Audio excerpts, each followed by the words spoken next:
यूसुफ बिन नून असे तमाम दानियाल अलैहिस्सलाम समूरई नबी जेके हा उहे इसहाक जी औलाद मा थिया हेडो बियो जो इस्माइल हो उन जे मानू पढ़ियल लिखियल ना हा अरबन में हलंदा आया उन जी औलाद आखिर में इन इस्माइल जी औलाद में सोने मोहम्मद करीम अरबी के आंदई बुधाई त मां जेके अनपढ़ियल हा जंहिंजे दिमाग खाली हो उन्हनि खे अहिड़ो नबी ॾिनो थम जो हाणे सॼा दफ़्तर भरे छॾींदो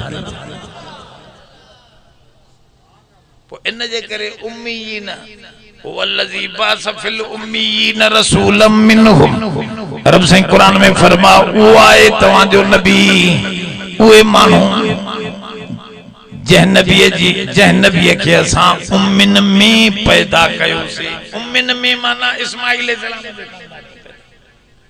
हो पढ़े लिखलन जो खाना यकी नबी था चन हेडे नबी न हुया लियुनज़िरा हाजे कुरान शरीफ सूरत यासीन में आहे तो उनन के ड्रिजा जंजे अबन डाडन के ड्रिजारियो न वयो हो माना उनन जे अबन डाडन दे नबी ना आयो ऐ नबी तोखे असा मोकलियो से एडो जो होडो लखे नबी हुजन तू हिकड़ो ही सब का वजनी हुजूर जन फरमा मुखे तोरियो बिन मानन सा मां उनन का वजनी निकतुस वरी मुखे तोरियो चैन सा मां वजनी निकतुस अठन सा मां वजनी निकतुस फरमाओ ये डबल कंदा पिया वजन सोरन सा पो हलंदे हलंदे लखन सा तोरियो त जिब्रील इस्लाम तोरण वारे के चो त हिकड़े पासे दा अर्श कुर्सी लो कलम सारी मखलूक रखंदे बे पासे दा सोने मोहम्मद के वियाइंदे त हिन जी इज्जत सबनी का वजनी निकरंदे गाल समझो था अत उम्मीन जी माना या है अल्लाह से तो फरमाए मां पांजी रहमत लिखा तो जेके शिरक न कंदा ज़कात दींदा अल्लाह जो आयतूं सब मनींदा ए एड़े नबी जे कढ लगंदा कढ खबर त कढ लगन यो वडो मसलो कढ लग हिका है कुरान शरीफ में बलफ्ज अतिउल्लाह व अतिउर रसूल अल्लाह जे ताबेदारी माना अल्लाह जा हुकुम मन्यो रसूल जा हुकुम जी माना छाए हुकुम जी माना थवे मां हिन के चयोदा पानी भरे दे हुन मुके पानी भरे यो ते हुकुम कढ लगण जी माना छाए मुंजो जेको पोशाक आड़े गोल बधियो वेठवा हासे हे दिसो हे मुंजो हथ हेडो थो वने तवा जो हथ थोड़ो तब्दीली आहे ने खणी वडी तब्दीली ना है पर तब्दीली अंग्रेज छा कयो आ खबे के मथों क्यों थस सजे के हेठों क्यों थस मौलवी के भी खबर कोने वो भी ये पातियों वतो पीर के भी पतो कोने वो भी ये पातियों वेठो आ हां त यो अंग्रेज जो तरीको आ जो खबो मथों थे हे खबो आ ना हे मथों थे आए हे सजो आ ना हे सजो हेठों थे तवा जी पट्टियों रखेलन इन नमूने सा जो खबो मथे आ सजो हेठा मुंजो ये ना मुंजो देखो आ सजो मथों छो त नमाज में किए बेंदा है पेरियों अग में खबो ओ कफन किए पाराबो पेरियों खबे पासे जी चादर मथों आणबी मैयत जे मथों पो मथों सजो मन जण हे भी नमाज वांगुर कपड़ा भी हथ बदियो बीठा है अल्लाह जे अगे समझो था ना त इयो होयो असली हाने इत्तबा जी माना छाए कढ लगण जी माना छा इयो को वडी गाल कोने तवा जो हुया मुंजो हिया को इयो को फर्ज वाजिब कोने पर बेहतर आहे त कढ लगण जी माना है इया शय भी नथो छने ते तो जी इयो हले तो मां भी इने रस्ते सा इने वांगुर हलंदो छड़ो हुकुम न उन जो हिकड़ो मिसाल हदीस मां लिया तवा आजान बुधिया न आजान बुधी तवे न हय्या हा इन में अचे तो आजान जे अंदर अशहदु अल्लाह इलाहा इल्लल्लाह घणा दफा जोर सा गालायो ब दफा न अशहदु अन्न मुहम्मदर रसूलुल्लाह घणा दफा ब दफा या तमा आजान बुधिया इमाम शाफई चे तो यो 4 दफा है अशहदु अल्ला इलाहा इल्लल्लाह अशहदु अल्ला इलाहा इल्लल्लाह अशहदु अल्ला इलाहा इल्लल्लाह 4 दफा चो अशहदु अन्ना मुहम्मद रसूल, अशहदु अन्ना मुहम्मद रसूलुल्लाह, अशहदु अन्ना मुहम्मद रसूल, अशहदु अन्ना 4 दफा। ये आजान भी हदीस में अबू महजूरा जी हदीस सही हदीस में तो आजान में 4 दफा। हाँ यो छा है, यो कढ़ लगन जो मसलो है। ओ मसलो छा हो, हुजूर जन एकड़ी जंग का मोटिया, ये सबनी हदीस जे किताबन में किस्सो लिखला, सबनी किताब हुजूर जन एकड़ी जंग में मोटिया तो छोकरा काफरन जा गोठ हो, काफरन जो हुजूर बाहरों अची वेठा, छोकरा काफरन जा बाना। हुजूर जन फरमा बिलाल आजान दे, नमाज जो टाइम थी वियो। बिलाल आजान दिनी तो काफरन जा छोकरा भी तो अरबी हा ना, असा वांगुर सिंधी में न गिंदी त ना आजान जी खबर न कलमे जी माना जो पतो। हाँ वो भी तो अरबी हा, या तो काफरन जा छोकरा पर अरबी पांजी बोली तो वो भी छोकरा काफरन जा भी ये रड़ियों कंदा वतन, अल्लाहु अकबर अल्लाहु अकबर अल्लाहु अकबर। हुजूर जन ये घोड़ जो बुधो खीमे में वेठा अंदर तो हजरत उमर साईं के चऊं अदा वन बाहर उमर दिस जेके भी छोकरान सबने के वठिया, हुजूर जी रहमत के जोश आयो तेन नंढड़न के आजान सिखारियो। हजरत उमर चो मां डिगो मुर्स जो निकतुस बाहर त कुल ही छोकरा नंढा नंढा भजी विया।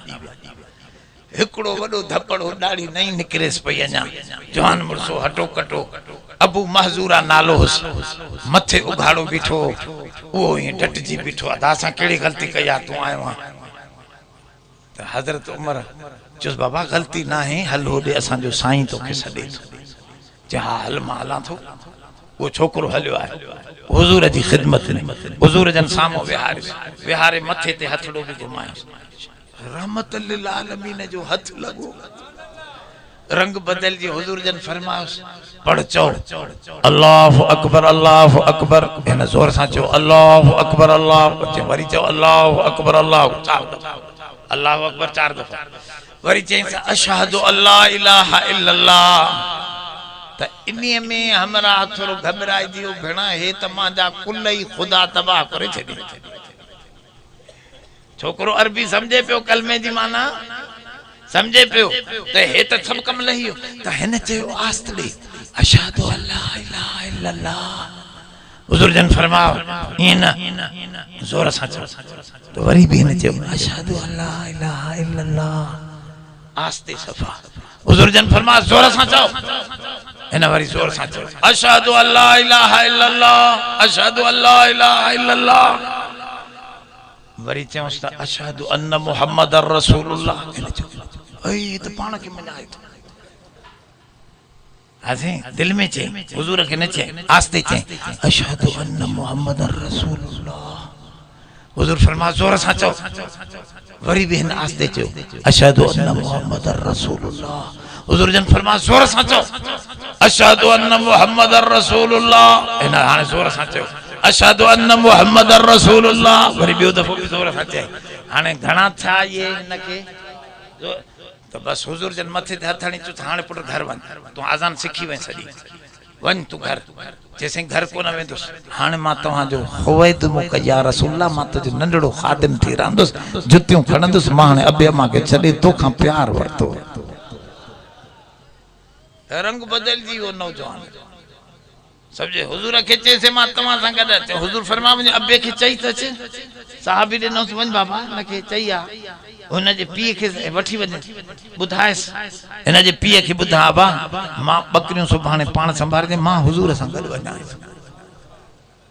ये चयूं हलियो। हाने इयो थवे अबू महजूरा साहबी, नबी साईं जा 4 मुअज्जिन हा। तमा एकड़ो बुधो बिलाल 4 मुअज्जिन हा, बियो मुअज्जिन इयो अबू महजूरा सजी उम्र आजान दिनई पर 2 दफा आस्ते चोंदो हो अशहदु अल्ला इलाहा इल्लल्लाह अशहदु अल्ला इलाहा इल्लल्लाह। वरी पुछंदो अशहदु अन्न मुहम्मदर अशहदु अल्ला इलाहा इल्लल्लाह जोर सा। इनके चबा तरजीह माना इनके साहबन जो बाबा हो तो के सिखारण जे लाए नबी साईं ये चयो अथी 2 दफा जे अदा तवा 2 दफा चो त भली चो, पर मुखे रसूलुल्लाह जे के सिखारिया ना वो 4 दफा मुखो चवराए, मां नबी जो वो सबक कोन भुलाईंदुस, मां उन जे कढ लगो तो। हालांकि होया तो 2 दफा, पर हुन के नबी साईं जी पढ़ाया त हे उन्नत है। एकड़ो साहबी हुजूर जी खिदमत में आयो चवन लगो हुजूर जन गर्मी हुंदी का नबी साईं गलो खोलियूं वेठा है बीड़ियों वगैरह कोन ॾिनल हुजनि हाज़े ये खोलियूं वेठा गलो हुजूर जन जो गलो खोलियो हे भी वेठो कलाक 2-4 हुजूर जी ज़ियारत के ईमान आंदे हलियो ॻोठ ॾे वियो सॼी उम्र गलो खुलियल कहे चुस्त खुदा जा बाना असा नबी साईं के दिठो से तो उनी जो गलो बंद भी हुंदो हो तू यकी खोली वतो जे बाबा तव्हां दिठो हुंदो न गलो बंद हो पर मां जदी साईं जन के दिठो जेतरो वक्त दिठो गलो खुलियल हो मां मरंदो मरी वेंदुस मां गलो खोले रखो गाल समझो था लाए इनके छाचे बा कढ लग इनके छाचे बा वो साहबी अबू माजुरा जंहिंखे आज़ान सिखारी हुजूर जन उन जे मथे ते हुजूर जन हथ लाता न उन कदी भी वार न कुड़ाया हेडा वडा वार थी वे मानुन जो बाबा वार कटा नंढा करा बाटवा हुजूर जन कंदा चे बाबा खबर आ मुखे बाटवा कंदा हा पर यार एकड़ो बियो मसलो आ मुझे वारन के नबी साईं जा हथ लगल न प्यार जा मां चाहा तो त कब्र ताई ये खयूं वना नबी जे हथन जी बरकत ओने भी होजे समझो था या है इत्तबा इनके चइबो आ इत्तबा त हिते लफ्ज अतियु नाए हुकुम छड़ो मञण जी गाल नाए नबी जी करे तो ये कर दंदन दिनो दंदन दे हाथे घुमे तो जी ये घुम आ पाए तो जी ये पा भेड़ी का मथे तो मथे सुथन समझे से हाने वरी मामलो उल्टो थी वियो मर्दन जो भेड़ी का हेठ मायू वरी भेड़ी का मथे ओ पिनिए ते रखियो बीठन सुथन हालांकि मायन के हुक्म है त तवा जो कपड़ो गिरठ जेतरो वधल होजे हेठ जमीन ते जो पेरन जो निशान भी वो कपड़ो विस्माइंदो अचे एडे पर्दे में रहन अम्मा खातून जन्नत जो जदे आखिरी वक्त आयो अम्मा खातून जन्नत फातिमा ज़हरा हसन हुसैन जी अम्मा इन जो जदे आखिरी वक्त आयो तदे गुस्ल करे सुमी पंहिंजी नौकरियाणीअ खे उम्मे राफिया खे थी चवे उम्मे राफिया अली अचे त ॿ ॻाल्हियूं कजांइस मां कलमे सां दुनिया खां वञी रही आहियां ही ॿ ॻाल्हियूं ज़रूर मुंहिंजी वसियतूं पूरियूं करे मुंहिंजा कपड़ा लाहे ॿीहर गुस्ल मूंखे ॾियारणो पवे त कपड़ा मुंहिंजा न लाहिजो बस मां ढकियल आहियां ढकियल वेंदुसि मुझा कपड़ा हालांकि औरत जा मौत खां पोए पर फरमाओ मां पाक थी पई आया मां नबी जी आखिरी न्याणी है न आखिरी नबी जी आखिरी न्याणी दुनिया का वनी रही आया मुझा कपड़ा न लाए जो मथों पानी हणी गुस्ल जो हुक्म पूरो कजो बियो अली के चो त रात जो मुखे दफन कराए जी मुझे कद जे मथा भी गैरन जी नजर न पवे मां ये पर्दे में आई आया पर्दे में वना त मां क़यामत दी पर्दे वारी औरतन जी इमाम बनगी जन्नत वनी दोस्तों पांजे घरन में पर्दो कान कयो आ डेरन का त पर्दो लाजमी है मानने के खबर इत्तबा जी माना जाए नबी साईं जो हुजूर जन का एकड़ी औरत पूछो साईं देर त घर में रहन था हाने मां उनन का भी पर्दो कया हुजूर जन फरमाओ अलहुम वो मौत देर त मौत थी बुराई त इंदी है न कलमा को एकड़ो दुबई का हमरा पूछे जाला हिते छडी मता दुबई घुमंदा जैसे मांजे भाव हिए कयो हाने जाल के माफ कया न कया माफ करे न करे बा मां दे हाथ में गवर्नमेंट हुजे त मां इन के संसार कराया समझे से पर हाने तुझी मर्जी आ पांजो पान जा चेसे मां जी जाल चे थी बीरा न कंदम अरे बा तू ये मां को मसला की तू पूछे खुदा दा बंदा यो तू पांजे न पूछा से मां फिलानो आ फिला अबा फिलानो होजे थोड़ो केड़ो भी होजे समझे से तू जो दुबई रहते त ये डेरन जे हवाले करे मैं पांजी घरवारी पो ये की पर्देदारी रही अबा ये न कयो यो हराम आ नबी साईं जाल के इतरो वक्त छडे हलियो वने आखिर वो भी तो इंसान है गलतियों थी वेंदियों खराबियों पैदा थींदियों इस्लाम गैरत जो दीन है, बेगैरती जो दीन नहीं। खोड़ वाक़या हदीस में एड़ा मां बुधाए न तो सका, न तो टाइम ना है, न तो बुखारी मुस्लिम में हदीसूं एड़ियूं त हिकड़े हमरा पांजी ज़ाल के डिठो बुराई में हुजूर जे दौर में सही बुखारी जे अंदर हदीस आ। हुजूर के चई त सही मां पान ॾिसी आयो आहियां, छा कयां? हुजूर जन फरमायो तू 4 शाहिद दे। जे मरी वियुसि हाणे साईं ॾिठो त मां अकेलो शाहिद काॾो ॾियां, ज़ाल बि मुंहिंजी वई आहे, साईं खे चवां वरी हुजूर फरमायो शाहिद न ॾींदे त तोखे 80 दुरा कूड़ जा हणंदुसि। जे मरी बि मां वियुसि, हदीस में सही हदीस में सही तो वजह छे। हुजूर जन फरमाया शरीयत जो इनकार न कर। थोरो उथियो त कुरान जो आयतूं नाज़िल थियो, लिआन जो हुक्म आयो। लिआन लिआन छा किते हुआ माना कसम, 4 कसम खणंदी औरत मां बुराई न कराई ऐं जंहिंते इन इल्जाम हयो हूं वो हमरा नूर वांगुरु हो। अजे उन जो मुंह नूर हदीस में तो वो बूरड़ो नूर वांगुरु हुयो जैसा उन माई बुराई कई। समझे हुजूर जन उन्हनि खे कसम खणायो, 4 कसम खणी उन्हनि खे जुदा करे छॾियो, तलाक थी वई। तलाक थियण खां पोइ हुजूर फरमाया जॾहिं ॿार ॼाए त मूंखे ॾेखारिजो। वो ॿार खणी आया, जॾहिं ॼायो त ॿार खणी आया। हुजूर जन ॾिसी करे चयो जेकॾहिं लौला किताबुल्लाह, जेकॾहिं अल्लाह जो किताब जो हुक्म ना अचे हा त मां इन कमीने खे संसार कराया है। शक्ल ॿार जी उन ज़ानीअ वांगुरु, शक्ल ते फैसला न थींदा, शक्ल ते फैसला न थींदा।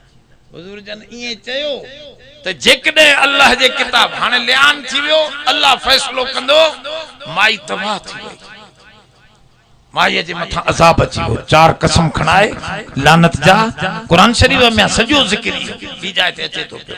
बहरहाल मतलब इहो आहे पोइ उन हमरा जी दिल थदी थी जॾहिं हू तबाह बर्बाद थी वई।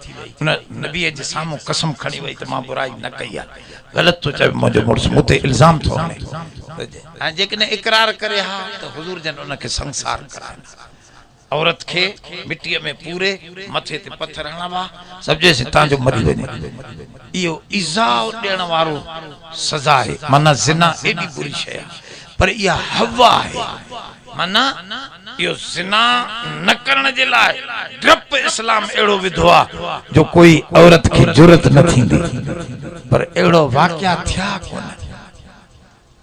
या त लिआन थियो आहे, 4 माण्हू काथों अचनि शाहिद, समझे से हिक जहिड़ी शाहिदी ॾे थींदो कोन त उन ते सज़ा न लॻंदी। सज़ा न लॻंदी त लिआन थींदो। लिआन थींदो त 4 कसम खणा, पोइ अल्लाह फ़ैसिलो कंदो। तंहिंजे करे दोस्तो गैरत सब कुछ पर्दे जे अंदर रखी वई आहे त ख़बरदार पंहिंजो एहतमाम कयो, पंहिंजे घरनि में पर्दा कयो, न त निमाज़ बि नाक़िस आहे। त माण्हू फासिक आहे। पर्दो करण फर्ज़ आहे, पर्दो करण फर्ज थवे। अज पेश मामन के भी पर्दो ना है, इन जे पोइ तो नमाज की पढ़ूं। समझे से नमाज पढ़ जेको आहे हाणे हो तो फासिक आहे, मकरूह आहे नमाज। समझे से इन पेश मामा के हटा या यो पेश मामा एहतमाम करे पंहिंजे घर में पर्दे जो। खबरदार पर्दो भी फर्ज आहे, पर जेको माण्हू हाणे लुटे छॾियो आहे नबी जे फरमान खां माण्हू हटंदा था वञनि। हालांकि असां खे कढ लॻणो आहे, मामूली सुन्नत ऐं मुस्तहब भी हुजूर जो न आहे छॾणो। केड़ा केड़ा नमाज पढ़ंदव ऐं कोशिश कंदव त नबी साईं जे हुक्मन ते हलंदासीं, कोशिश कंदासीं। रब खां दुआ भी घुरंदा रहो त रब तौफीक दे। असां कमज़ोर हूं, तू मेहरबानी कर। रब्बना तक़ब्बल मिन्ना इन्नका अंतस समीउल अलीम। कॾहिं ॿिए दफ़े वरी 6 सिफ़तूं रहियल आहिनि पोइते नबी साईं जो 6 सिफ़तूं। बाक़ी हे 3 सिफ़तूं मां तव्हांखे ॿुधायूं। असल इत्तिबा उन नबी जे कढ लॻो, अल्लाह जी रहमत में दाख़िल थी वेंदासीं। कोशिश कयो उन वधण जी। असीं दुनिया जे बजाय दीन में वधण जी कोशिश कयो। अल्लाह से मुंहिंजी हाज़िरी क़बूल फरमा। अल्लाह हिननि जे वॾड़नि खे, असां सभिनी जे वॾड़नि खे माफ़ी अता फरमा। अल्लाह हिन ख़ैर खे क़बूल फरमा। अल्लाह हिन शफ़ीक़ खे बचड़ो साले अता फरमा, पुटड़ो अता फरमा। इन कुरान शरीफ जे बरकत सां तू बचड़ो अता फरमाए, साले बचड़ो अता फरमाए, पंहिंजो फज़ल फरमा। तू ॿुधण वारो आहे, हेॾी सारी जमात तोखां घुरे कीअं ना कंदे तू मेहरबानी कर, फजल कर, करम कर। शफीक के भी चुंदा से दीन जे रस्ते ते हलियो आ, असे भली माज़ूर हुजे तुझे ला जन्नत आहे आहे। हुजूर जन जे अॻियां माज़ूर आंदो, हुजूर फरमा तुझे ला जन्नत आहे आहे। छो त ये अल्लाह जे तरफों, पर थोड़ो तू लड़दो कर, नमाज पढ़ंदो कर, कुर्सी ते वेही भी हेठ मथे गर्दनड़ो कंदो कर। रब ॾिसंदो पंहिंजे बाने खे त अहिड़े हाल में भी मुंहिंजे दर ते अचे थो। दुआ कयो अल्लाह से असां तां सभिनी खे भी तौफीक अता फरमाए। अल्लाह हिन मुल्क में दीन ईमान इस्लाम जी गवर्नमेंट कायम फरमाए। अल्लाह आलमन सालिहन के असांजो सरपरस्त बनाए। रब्बना